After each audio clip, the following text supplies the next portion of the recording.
every game? Or are we just going to say, that's Draymond. What are you going to do? So until he gets thrown out, he should keep doing this. With all that said, Brew, I think he flew a little too close to the sun with those comments. The idea that the referees are not going to see this and hear this and say, okay, he's making a fool of us. He is flaunting the fact that we try to give him deferential treatment, the benefit of the doubt. I don't know if Fox Bet will post it. Fox Bet, if you're watching, if you will post it, I would like to bet the prop that Draymond gets ejected of one of these remaining games. Draymond's going to be kicked out of one of these remaining games, Brew, because you can't act like this and then brag about it. I can't go on the air and be like, my God, I get so much stuff for free because of these illegal promos. It's just everyone's got to look the other way. And so it's not, I think Draymond's, of course he should have been thrown out. For a half dozen reasons he should have been thrown out. Multiple games these playoffs.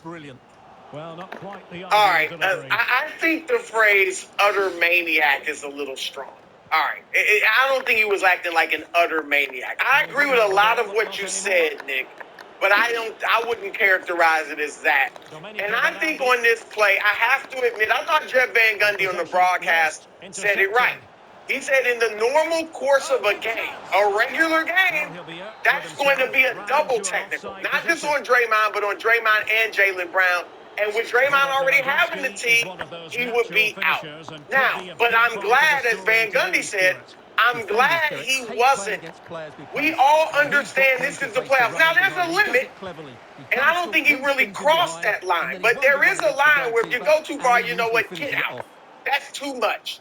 And I don't think he crossed that line. But none of us, except maybe, I don't even think all Celtics fans, but a lot of Celtics fans probably wanted him out.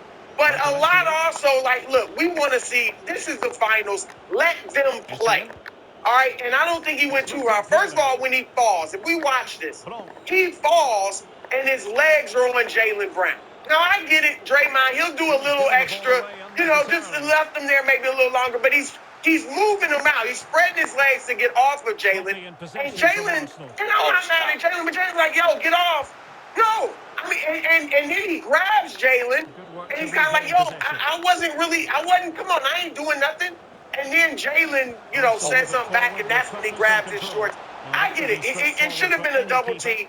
He should have been out. But it's the finals, and I'm glad he wasn't.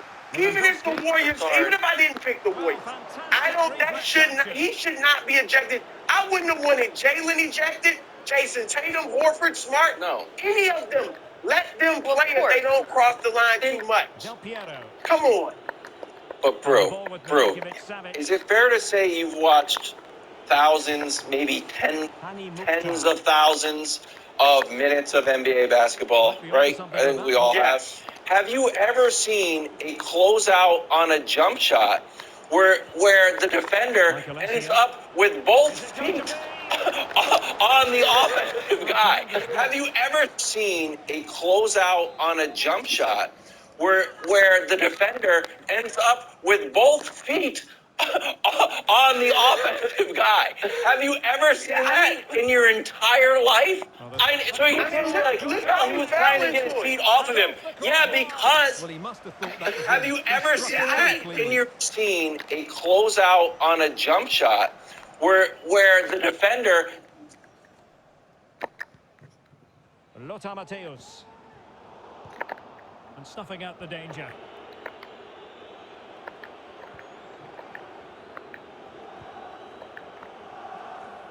From one side of the pitch to the other. Could be dangerous. Del Piero. And it's in! 1-0. They breached the defence. And the ball moving again. What sort of response will we see from them now?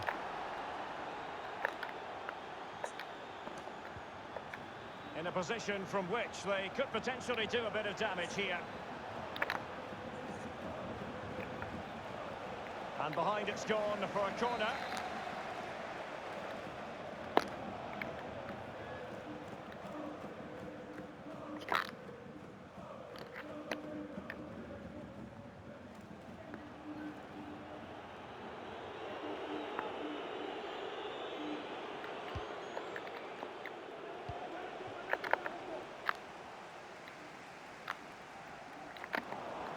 the ball lost here. Domenico Berardi. Del Piero. This attack looks highly promising. Oh, surely. Really important piece of last-ditch defending. It's a weighted pass. Could it be? Excellent assessment of the situation at the back.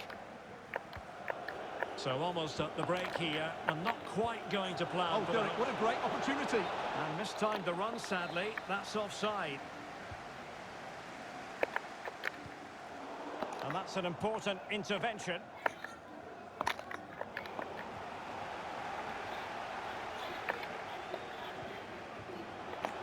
Alas, he's made his move too early. Offside.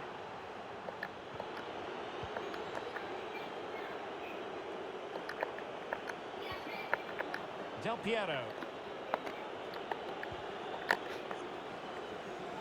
And he read it superbly.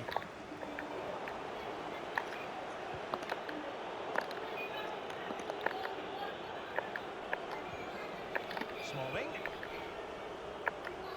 And Blanc has it. This is Chris Smalling. On the ball, Pavel Nedved. Promising possession, this. Del Piero. In it goes! Delighted to be two in front. Things look good for them now.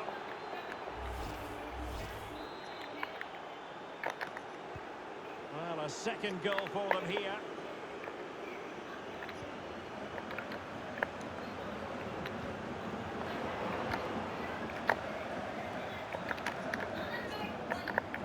There is going to be stoppage time, but only the 1 minute. Having won the ball back, they might be able to profit. Nedved. And there it is, the half-time whistle. Ends up with both feet on the offensive guy. Have you ever seen that in your entire life? So you can't say, like, well, he was trying to get his feet off of him. Yeah, but he put his feet on him on his purpose.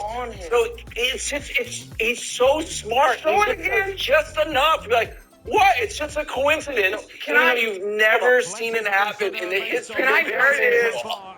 As the second half begins. Dude, hold on. But that's, by the way, Brew, I'm actually okay with this not getting him thrown out. Here's how I feel about stars come the playoffs.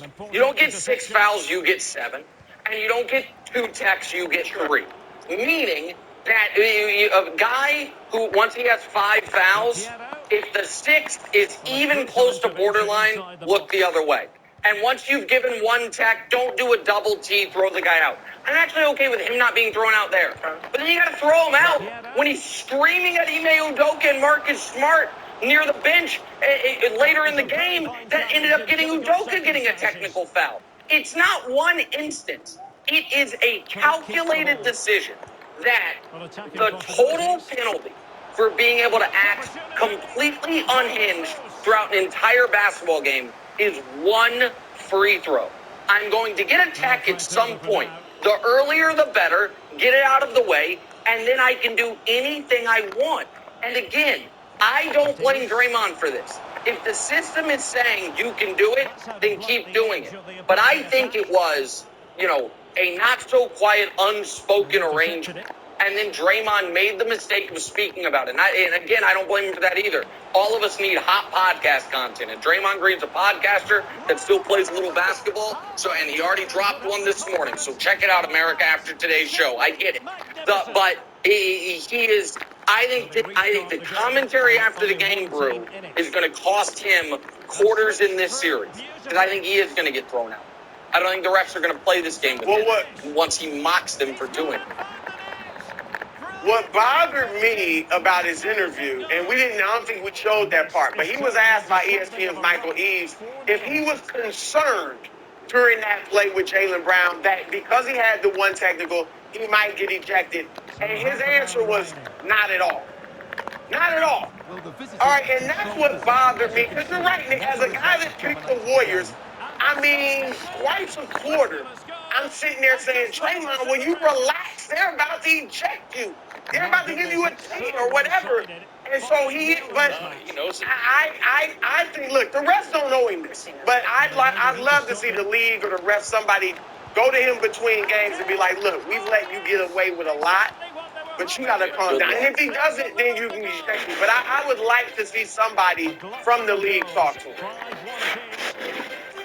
All right, time for Nick to hand out some NBA medals. Jordan Poole, your favorite guy, Nick. Big game 2, including his buzzer beater at the end of the third. Poole finished the game with 17. To the surprise of no one on this panel, he did not get one of Nick's medals. Nick, who did make your medal stand? Bronze medal, not just America's Sorry Bruce, single greatest sports talk radio host, but also savvy businessman, Colin Cowherd. Look at my guy, Uncle Colin. Oh, he's starting a new business? Sign Draymond Green for the pod. Who could have done it better? Great job, Colin. Silver medal, Draymond Green. Listen, he had his patented triple single, quadruple single if we count number of times he screamed unhinged at the referees. But hey, get away with what you can get away with, my guy. And he actually was outstanding while on the court yesterday. Did he push Zach Zarba there? I need to see another replay of that. And then the goal, of course, Steph Curry. Rue was ready to call it an iconic performance. He was this close to doing it. Then he realized he only had 29 points. Still, great game by Steph. 29. The greatest 29, 6, and 4 you'll ever see. Yeah, Broussard. There's the medal stand from last night in the association. Colin.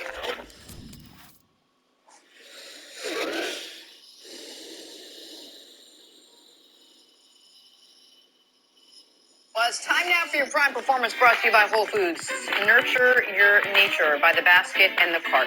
Celtics Warriors game 2. Celtics won game 1 with a big fourth quarter. Warriors won game 2 with a monster third. Outscored Boston 35-14. It was basically all over after that. Steph led them all with 29. Your final last night, 107-88. This series now all tied up at a game apiece. We got Antoine Walker with us this morning. Antoine, good morning to you. Let us start with you. What do you think was the key to the Warriors blowout last night?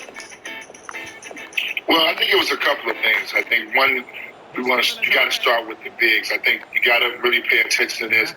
Al Horford and Robert Williams were ineffective last night. 2 for 5, 10 rebounds, only 4 points combined. Coming off a 13 for 17 performance from the two of those guys in game 1. And then the bigs of Golden State were great. Looney and Draymond Green were 10 for 18 after going 3 for 17 in game 1. So I think that stuck out to me right away. The turnovers were huge too. We talk about you can't beat yourself. You got to be disciplined when you play a Golden State team, and to have 19 turnovers, it's going to be really tough to beat Golden State. Can't give them extra opportunities on the offensive end, and they did that. And then the third thing was defending Steph Curry. I think you have to understand that Steph, you're doing a pretty good job. He's 5 for 12 from the 3. But the 5 threes he made were undisciplined. You got to get to Steph. You got to try to force him, make him a passer, make him do other things on the floor to give him wide open threes and uncontested threes. You're killing yourself because you're doing such a great job of guarding Klay Thompson. Jordan Poole hasn't been able really to get off. So you want to stay disciplined and content on guarding Steph Curry. So I think those things really stood out to me on why the Celtics lost game 2. Well, Twan, I agree with a lot of those points. The turnovers were a killer because the Celtics shot 10 of 19 from 3 in the first half, but yet they're down by 2 because they had 11 turnovers, and that gave Golden State 18 points. So there's no doubt about it. That was a killer. They scored 33 points off turnovers for the game, Golden State did. But you mentioned Al Horford. He was bad. And I'm going to give Golden State's defense some credit for the turnovers, but it was a combination. And here's a play. I know this is going to make you upset. But Al Horford, in the third quarter, has Steph Curry on the block. Steph Curry. And he doesn't even expose him. Terrible play, Steph. Good defense by Steph, first of all, to make Horford work, and then to slide back in and force the turnover. But Al Horford, that is unforgivable. You cannot let 6'2" Steph Curry guard you in the post. So their turnovers were a big problem. And you mentioned guarding Steph.